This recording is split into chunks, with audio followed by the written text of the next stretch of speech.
buenas noches, bienvenidos a su programa. Iniciamos la última semana de octubre con esos temas que han marcado la jornada. Buenas noches, Julio, ¿cómo estás? Gracias, Sandy, muy buena noche para ti. Qué buen detalle, última semana de octubre, o sea que estaremos pronto con el fiambre. Pero antes del fiambre, ¿te parece si entramos con los análisis? Que todos son análisis serios, análisis terribles y siguen llegando ante el Congreso de la República, Sandy. ¿Pero qué pasó hoy en el Congreso? Bueno, resulta que hoy la Oficina Nacional contra la Tortura identificó al menos 56 casos en los que CICIG habría violentado derechos humanos a privados de libertad. Aquí los detalles. La Comisión de la Verdad recibió el informe de la Oficina Nacional contra la Tortura acerca de las violaciones cometidas por la Comisión Internacional contra la Impunidad en Guatemala durante su gestión. En los casos que nosotros hemos analizado de las supuestas denuncias, hemos encontrado el temor de las personas que están privadas de libertad o que están sujetas a un proceso penal por donde hay participación precisamente de la Comisión contra la Impunidad, es precisamente la presión o el poder que ellos ejercían a los funcionarios que están miscuidos dentro de el actuar de la justicia en Guatemala. Todos, prácticamente la mayoría de denunciantes, cuando nosotros los íbamos a visitar, ellos tenían el temor precisamente de la presión que ellos ejercían a los señores jueces o a los señores fiscales.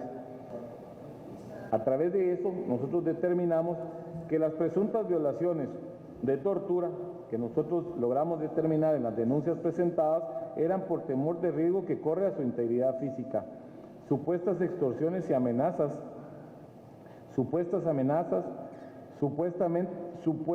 su integridad física que corría peligro, supuestas violaciones al derecho a la integridad, supuestas violaciones a convenios y tratados internacionales, supuestas violaciones a convenios y tratados, supuestas torturas en su manifestación psicológica, supuesta negación de asistencia médica,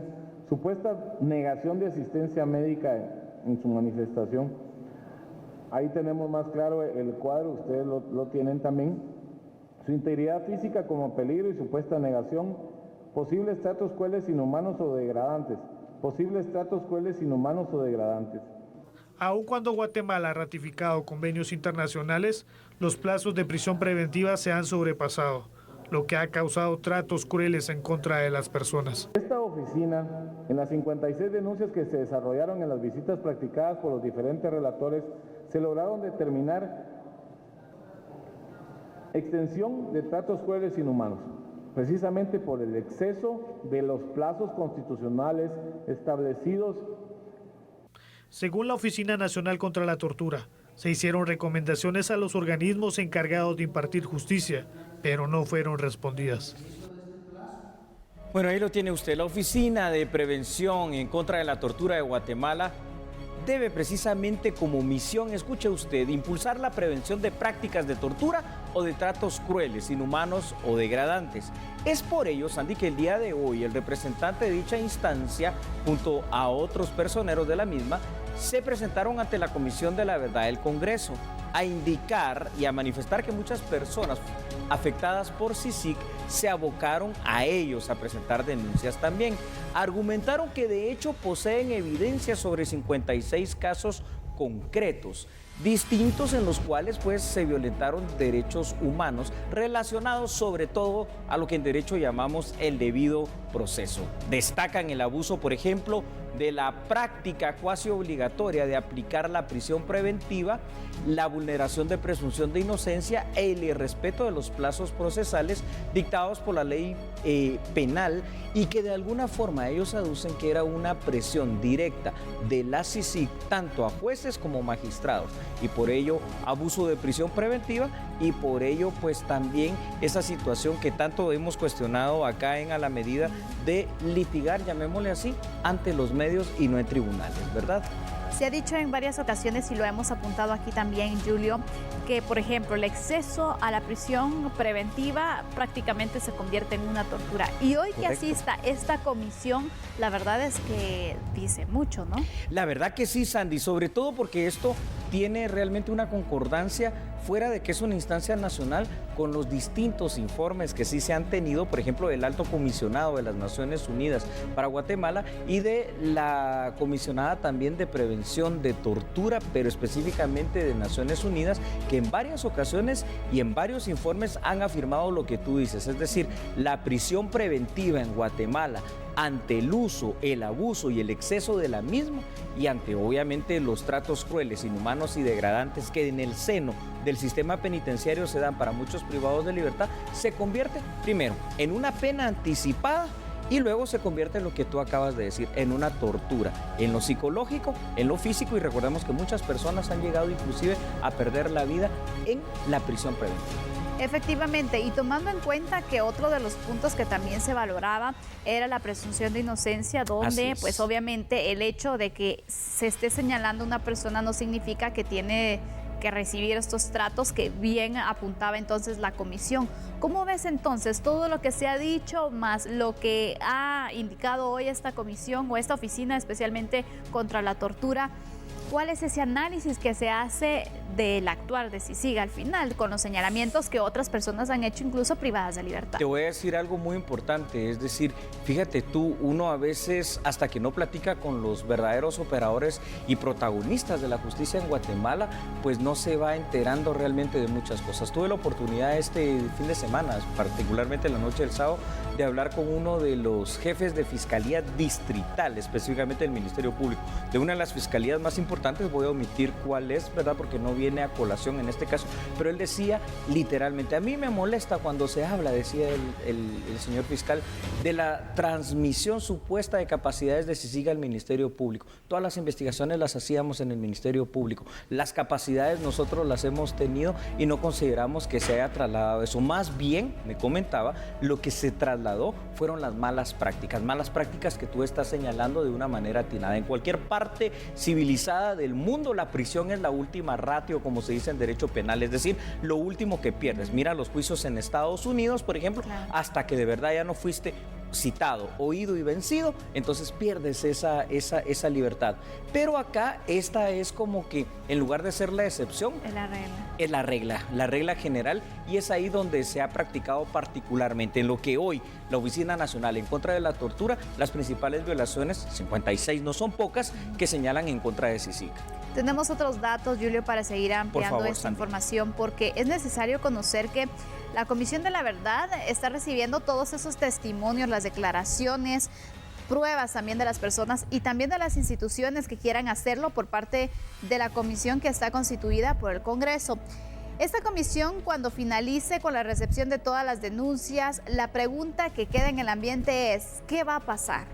Bueno, podrían enviar la información al Ministerio Público o en todo caso servirá para realizar una memoria histórica de las actuaciones de CICIG en Guatemala. En este punto, Julio, y te lanzo la pregunta a ti, ¿qué pasará entonces con toda esta información? ¿Será acaso que el Ministerio Público iniciará una investigación? ¿Qué se puede hacer? Porque al final, ¿se puede avanzar en el tema o prácticamente ahí quedó?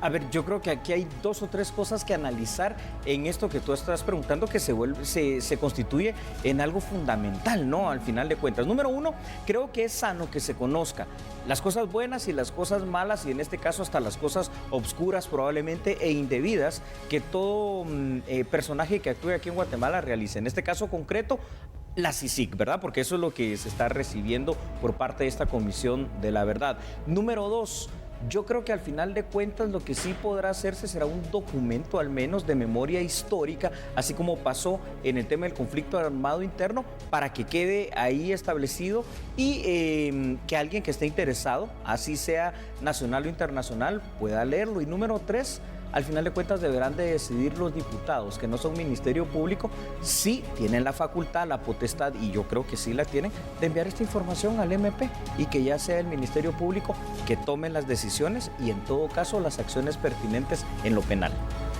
Bueno, este ha sido el tema que ha iniciado con este programa y por supuesto tenemos otros dos que quiero que nuestro segundo tema, por favor, Julio, antes de irnos a la pausa, nos puedas adelantar de qué vamos a estar hablando. Perfecto. Usted quiere ir, por ejemplo, al occidente del país le vamos a hablar de qué es lo que va a pasar con el libramiento. Pero escuche, vamos a hablar precisamente del tema penal, las repercusiones que pueden haber hasta en lo civil y qué va a pasar para nuestro país. Así interesante. Que regresamos con eso, ¿te parece? Por Sandy? supuesto, después de la pausa tenemos este análisis. Por favor, usted siga con nosotros. No cambie, nosotros somos A la Medida.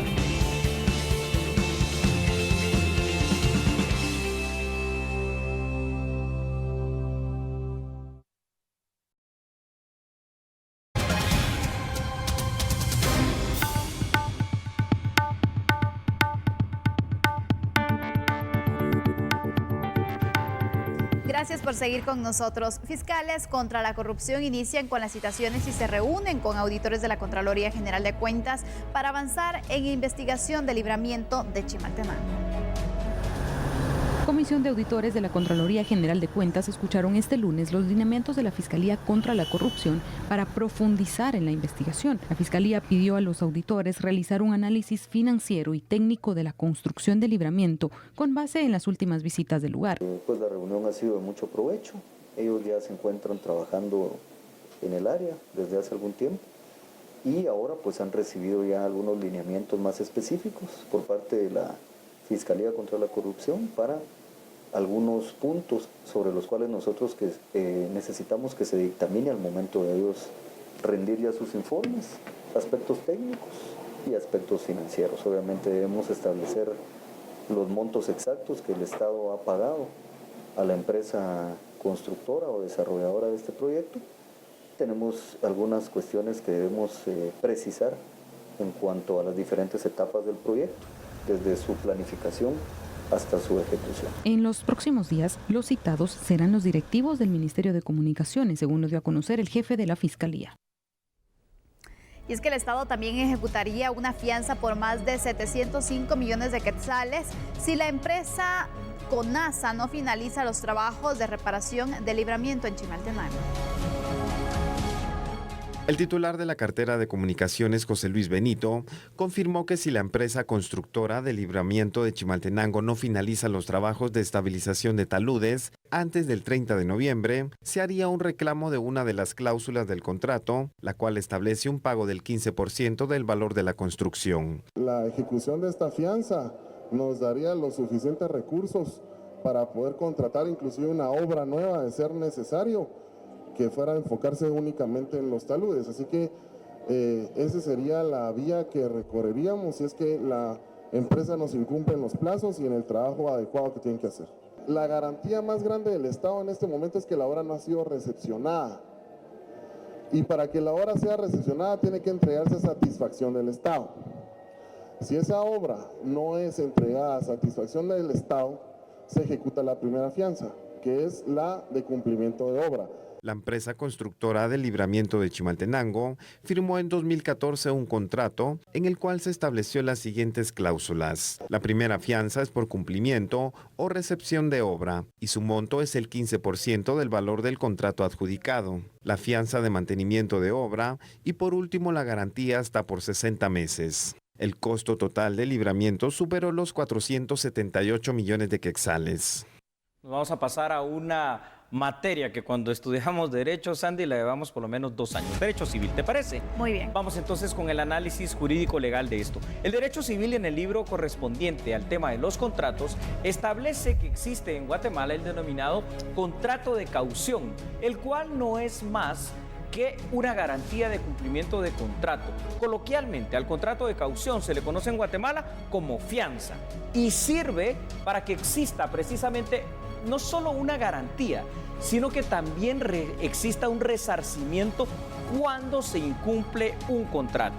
La fianza de cumplimiento de obra está próxima a vencerse, ya que la empresa constructora, tal y como tú lo señalaste, Sandy, tiene un plazo y ese plazo es hasta el 30 de noviembre para la entrega formal y total de esta obra denominada el libramiento de Chimaltenango. En caso contrario, tal y como lo dice el ministro Benito, se va a ejecutar esta primera fianza y pues la obra, entonces ahí vamos a tener un monto de hasta un 15% de resarcimiento de la inversión precisamente del dinero de los guatemaltecos. Tú dijiste el monto, 705 millones. Así es, 705 millones.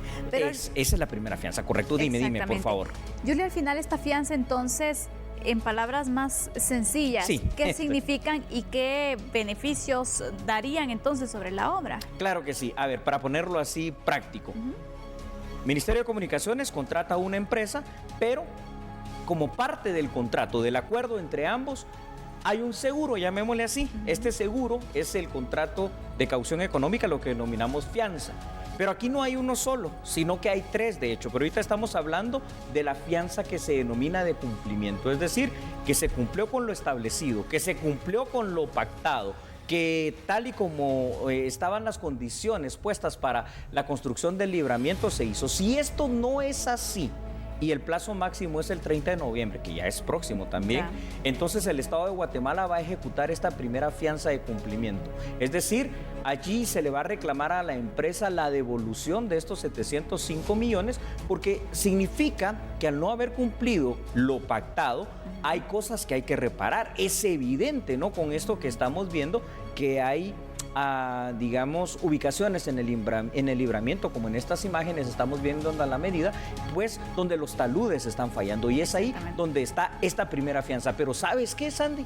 No es la única fianza que hay que cumplir, o que el Estado de Guatemala podría exigir su cumplimiento para que el dinero de nosotros los guatemaltecos no se pierda así por así, porque aquí hay responsabilidades, y esas responsabilidades por el momento de orden civil, hay que hacerlas cumplir, porque o se entrega bien una obra o no se entrega, o se recibe bien una obra o en este caso no se recibe. Ventaja para el Estado guatemalteco, aún no se ha recepcionado formalmente la obra. Por eso estas fianzas, las tres están vigentes. En este caso, por ejemplo, prácticamente la responsabilidad se le está dando a la empresa constructora. Así es. ¿Qué pasaría, Julio? Y ojalá que esto no suceda, pero es que como está la situación, ya no sabemos ni qué esperar. Así es, Sandy, dime. Que ocurra, por ejemplo, algún percance aquí, es decir, algún vehículo circula en este punto. Terrible. Pasa nuevamente esta situación, sufre algunos daños, por no irnos al lado extremo. Importante pregunta. Personas fallecidas incluso, porque no sabemos exactamente. En este momento, ¿qué pasaría? La responsable directa por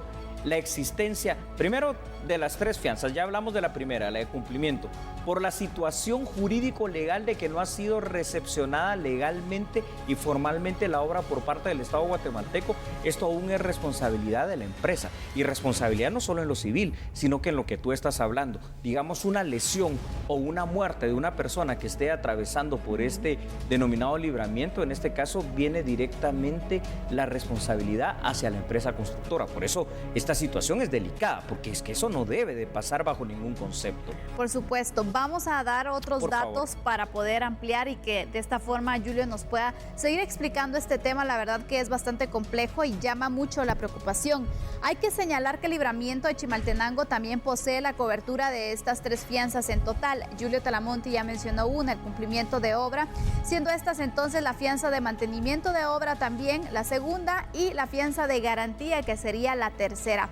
Según el ministro, la empresa debe cubrir cualquier daño que sufra la carretera hasta 60 meses después de recepcionada la obra, o sea, 5 años. La obra de libramiento de Chimaltenango es algo que representa una urgencia para todos los viajeros, esto todo lo tenemos claros. Quienes van a la ruta hacia el occidente, necesitamos definitivamente este libramiento, porque es importante que también los problemas se solucionen, Julio, porque mira, está bien que se tengan estos 60 meses, porque Así no es, sabemos Andy. qué puede pasar, pero también qué se puede hacer, es decir, ¿hay alguien que pueda revisar si la obra está bien construida, si no hay algún riesgo? Porque ¿para qué esperar a que nuevamente se registre esta situación y que la vuelvan a reparar? No sabemos qué puede pasar. Me parece por demás importante poder aclarar este punto con lo que me estás preguntando, Sandy. Hoy creo que el ministro Benito de Comunicaciones, Infraestructura y Vivienda nos dejó algo en claro. Antes de que se venza la primera fianza, la fianza precisamente de cumplimiento de obra, va a venir una delegación de ingenieros, obviamente, de lo que es la Dirección General de Caminos, a hacer la revisión final. Es necesario. Si ellos es necesario. Determinan que esto no está, se aplica esa primera fianza. Pero ahora, rápidamente, para cadenciar el tema, tenemos las otras dos fianzas. Está la de mantenimiento de obra.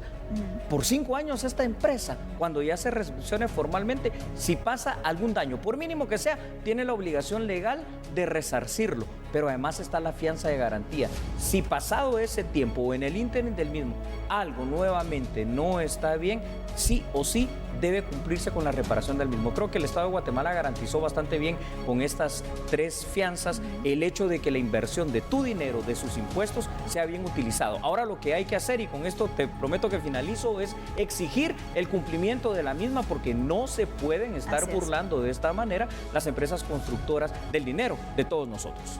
Así es, Julio, y aparte de eso no se puede seguir poniendo en riesgo a las personas, porque sabemos que muchas personas utilizan este punto y que de hecho se había tenido una agilidad en el tránsito, pero ojalá que se pueda resolver de una forma definitiva esta situación.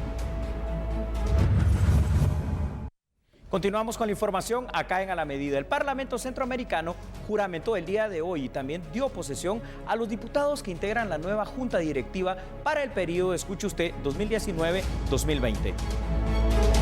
En el Palacio Nacional de la Cultura se llevó a cabo la sesión solemne para dar posesión a la Junta Directiva del Parlamento Centroamericano para el periodo 2019-2020. El diputado Alfonso Fuentes Soria fue juramentado como presidente de ese organismo de integración centroamericana. Le pondremos atención muy especial por la fecha que mencioné, el 17 de diciembre, a las reformas al Tratado Constitutivo.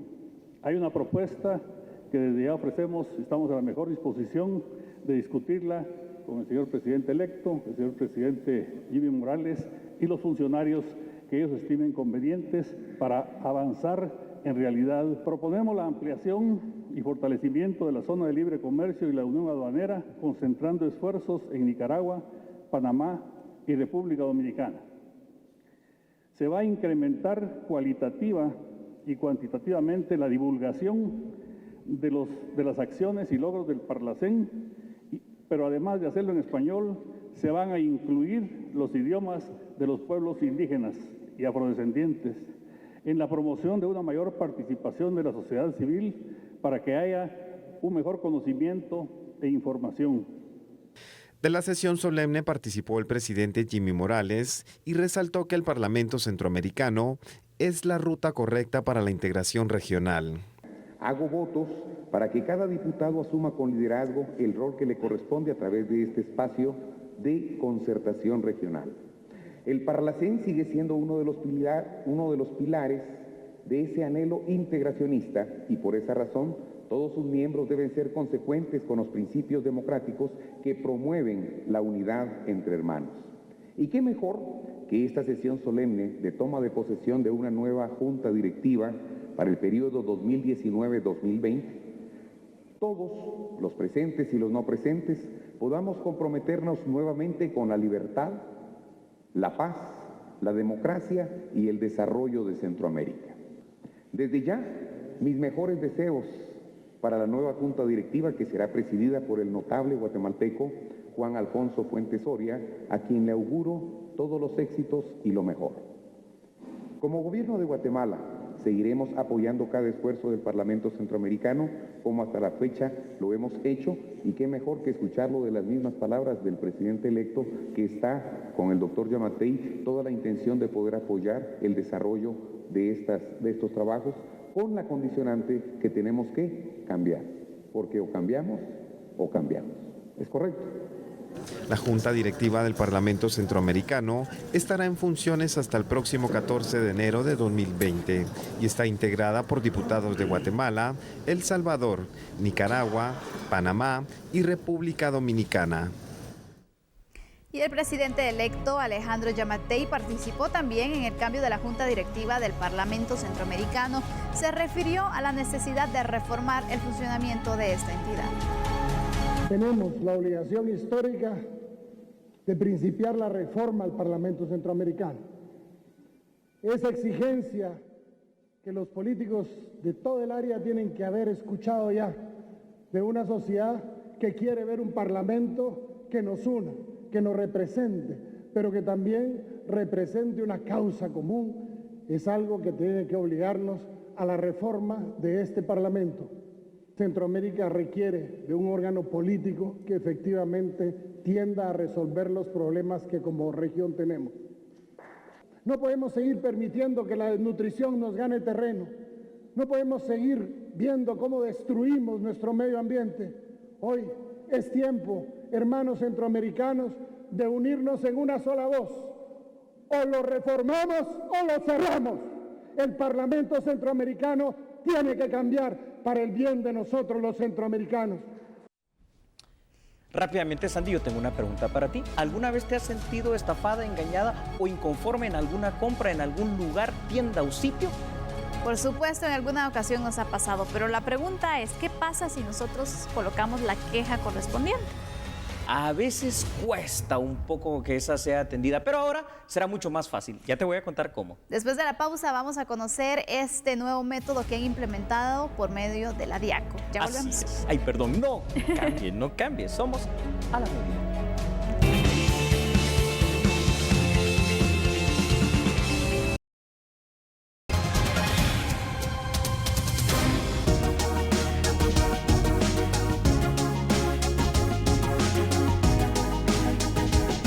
Atención al nuevo método que la DIACO va a implementar porque va a modernizar la manera en que los consumidores presentarán sus quejas. Ahora será por medio de una aplicación móvil. El director de DIACO confirmó que a mediados de noviembre la aplicación web que sustituirá el libro de quejas estará en funcionamiento. La finalidad es agilizar el proceso que actualmente realiza esa dependencia del Ministerio de Economía para apoyar al consumidor en sus reclamos. La aplicación podrá descargarse desde cualquier dispositivo telefónico que tenga una conexión a Internet. Nosotros vamos a modernizarlos con unos procesos más simples que vamos a reducir 30 campos para interponer la queja. Vamos a aperturar medios de pruebas por medio de la web y una app que les voy a ampliar ahorita. Vamos a tener procesos de conciliación electrónicos. Eso quiere decir que ya no hay necesidad de que las dos personas se junten en un espacio físico, sino que va a ser por medio de la web. Vamos a tener DIACO al alcance de la mano por medio de la app y vamos a tener un libro de quejas electrónico. Eso quiere decir de que ya no va a ser necesario que coloquemos la queja en el libro de quejas que está en cada comercio, sino que lo vamos a poder hacer desde nuestro teléfono. Esto por medio de una aplicación que todos los guatemaltecos van a poder descargar, ya sea por medio de sistema Android o iOS, ¿verdad? Para Apple. El director de DIACO confirmó que anualmente son recibidas más de 8,000 quejas, de las cuales el 75% son resueltas de manera conciliatoria. Con la nueva propuesta, se espera incrementar el tiempo que se le da al consumidor en sus reclamos. Vamos a hacer el análisis, pero te digo algo, Sandy, esta noticia realmente me place poder explicarla, porque las tecnologías tenemos que utilizarlas en pleno siglo XXI y esto es muy bueno por parte de la DIACO, ¿verdad? Definitivamente esa modernización hacía falta, pero vamos a explicar un poco de cómo se va a dar este nuevo método. Me parece muy bien. Primero, recordemos una cuestión. La DIACO es la Dirección de Atención y Asistencia al Consumidor. Le decimos, como usted ya sabe, coloquialmente DIACO. Tiene su base legal, escuche usted, en el artículo 86 de una ley que existe y que casi no conocemos. Se llama la Ley de Protección al Consumidor y Usuario. Por supuesto que todos nosotros los usuarios estamos debidamente facultados para poder quejarnos de un mal servicio a través de lo que dictan los artículos 13, 17 y 48 de esta ley que acabamos de mencionar. Actualmente, Sandy, televidentes, las quejas deben hacerse físicamente. Usted lo ha visto, mediante la anotación en el denominado libro de quejas que cada negocio tiene obligación legal de tener a la vista de los clientes. Sin embargo, muchos de los usuarios se han quejado de que algunos comerciantes no les proporcionan el libro de la DIACO o cuando lo hacen de mala manera, de mala gana y tratándolos mal. Por eso ahora las quejas se podrán hacer electrónicas a través de una aplicación virtual desde nuestro dispositivo móvil. Esto va a ahorrar además muchísimo tiempo y va a ser algo, creo yo, mucho mejor. Nos lleva al siglo XXI en tecnología al final. Y ojalá que se le pueda dar ese seguimiento, porque fíjate, a veces como consumidores lo que te desmotiva para poder representar la queja es que, bueno, solo voy a dejar mi firma o va a proceder? Es que esa es la pregunta al final. ¿Quieres que hablemos de ese seguimiento? Por supuesto. Pues tú nos vas a ayudar, porque te pido por favor que nos expliques a ver cómo va a ser ese proceso. Me gusta mucho. Efectivamente, porque por medio de la aplicación, bueno, se pretende que cada usuario pueda realizar esa queja por medio de sus dispositivos móviles y que de esa manera se elimine esa burocracia que se ha mencionado y eventualmente los malos tratos también que son señalados. Esto facilitará la atención por parte de Diaco al consumidor. Ese es al menos el motivo por el cual han dado a conocer que lanzaron la aplicación. Esta aplicación es tan amigable con el usuario que aparte de las quejas se podrá también calificar el servicio. Este punto me parece, porque usted lo va a poder calificar tanto para bien o para mal y además también posee el servicio de geolocalización. Ya hablaremos de eso. Exactamente, merece una felicitación también que Diaco haya implementado, se haya modernizado y sobre todo se esté preocupando por todos los consumidores, en especial por esta temporada, porque ya van a empezar las diferentes ofertas, las diferentes promociones. Correcto, mira, muy bien dicho. Y es que con lo que tú estabas explicando en este momento, esta aplicación está diseñada tan amigablemente que va a tener colores: amarillo para ver que tú ya interpusiste la queja, verde para ver que esta queja está en proceso, naranja cuando ya está a punto de dictarse una resolución, verde si al final de cuentas, pero es otro verde, la resolución, digamos, se hace constar de que era falsa la denuncia, porque puede pasar, o en todo caso roja cuando ya hay sanción, para que tú sepas que el negocio fue sancionado, y la sanción más grave es inclusive hasta el cierre de conformidad a la ley del usuario y del consumidor. Pero cuando tú hablabas de la geolocalización, a través de esta misma aplicación, si tú quieres no calificar ni para bien ni para mal, sino que ver cómo es el servicio en un determinado negocio X, una venta de X producto, entonces vas a poder ponerlo ahí y vas a ver las calificaciones buenas y malas de los distintos usuarios, y esto va a ser un buen parangón, un buen parámetro para uno saber. Y mira, al final, ¿qué pasa cuando tú tienes malas calificaciones y alguien ve esto? Obviamente no les va a motivar comprar o llegar incluso al comercio. Es decir, aquí existe esa exigencia también para los diferentes comercios de que tienen que dar un buen servicio, porque de lo contrario se les podría venir abajo la Va a estar venta, ¿no? visualizado esta situación. ¿Sabe cómo es esto? No voy a decir los nombres, pero como aquellas aplicaciones que todos conocemos, que califican hoteles, que califican restaurantes, donde uno puede ver hasta las opiniones. Pues así básicamente va a ser esta situación. Yo creo que, como tú bien lo dijiste, Sandy, la Diaco merece en esta ocasión una gran felicitación, porque esto es lo que hay que hacer: evitar la burocracia, facilitar la atención y darle seguimiento a las quejas del usuario. Por supuesto, se necesitaba, aparte de eso, es que se puede hacer súper rápido, de teléfono celular, realizar la denuncia correspondiente, registrar también el comercio que se ha visitado, y de esta manera entonces que otras personas pues que tengan la curiosidad de comprar o no en ese lugar, bueno, puedan ver también los reviews, y de esta forma pues bueno, bien dicho, mayor exigencia, mayor demanda podrá tener. Mejor servicio debería de tener. Ojalá, porque recordemos que se deben también al consumidor y al usuario. Bueno, vamos a concluir con este tema, Julio. Nos vamos a ir a una pausa, pero sabes, todavía hay varias noticias. Entonces espere un momento, porque ya vamos a volver. Somos a la medida.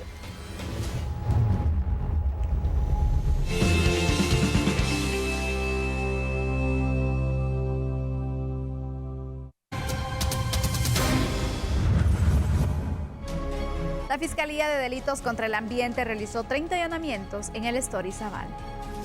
2 personas detenidas e incautación de madera Santa María fue el resultado de los operativos realizados por la Fiscalía de Delitos contra el Ambiente. De 30 allanamientos en la finca Cinté del Estor Izabal. En este sentido tenemos ahorita la organización de 8 grupos conformados por un agente fiscal, 2 auxiliares fiscales cada grupo, y el personal técnico tanto de INAP, CONAP y de DIPROMA para los efectos, y de DICRI también para documentar las escenas. Al momento tenemos 2 personas detenidas por delito flagrante al encontrársele madera Santa María, que está protegida, y también hojas de manaco, que son las que utilizan regularmente para el techo de los inmuebles. Según la jefe de esta fiscalía, las personas utilizan esta madera y hojas de este árbol para la construcción de viviendas en terrenos invadidos, esto en el Estor del departamento de Izabal. El delito no es solo por la invasión, sino también por la tala ilegal y porque estos árboles son parte de los recursos protegidos. Regularmente es una madera dura, como decir el cedro, la caoba. Es una madera, aparte de que su vetado y todo es muy bonito, lo utiliza para hechura de muebles finos y también en este caso lo han utilizado para la construcción de las viviendas ilegales que hay en el lugar, porque estamos hablando de una usurpación de una finca de propiedad privada. Son grupos de personas que invaden fincas privadas, ¿verdad? Entonces nosotros vemos la parte de desalojos de áreas protegidas, no de fincas privadas, sin embargo todos los delitos ambientales sí nos competen. Estas personas pudiesen estar cometiendo el delito de atentado contra el patrimonio cultural y natural de la nación, además de invasión. El procurador de los derechos humanos, Jordán Rodas, no asistió a la citación que le hicieron los diputados que conforman la denominada Comisión de la Verdad. Vean los detalles en este instante en A la Medida. La citación al procurador Jordán Rodas tenía como finalidad que presentara un informe del acompañamiento que la Procuraduría de los Derechos Humanos ha prestado a las personas agraviadas por la CICIG, las cuales interpusieron varias denuncias de violaciones a sus derechos.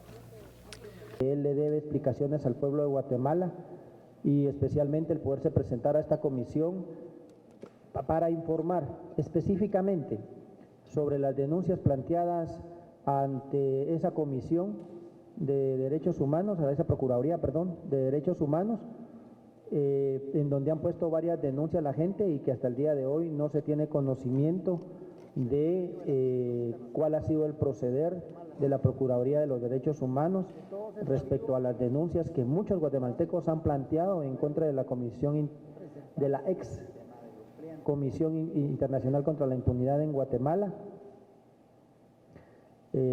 No se sabe, se ha oficiado con anterioridad, inclusive antes de citarlo, para que mandara la información que no ha llegado tampoco a la comisión. No sé si el comisionado está ocultando algo, lo ignoro. También se le solicitó los convenios que haya suscrito con la Comisión Internacional contra la Impunidad en Guatemala, la EXICIG. Tampoco ha enviado esa documentación. Veo resistencia en él para poder cooperar con esta comisión. El diputado Juan Ramón Lau aseveró que lo citarán las veces que sean necesarias para que rinda el informe requerido. Mañana nuevamente cuando sean las 21 horas, completamente en vivo, estaremos acá en TN23 en este programa A la Medida Salud. Mientras le deseamos un buen descanso. Feliz noche. Chao.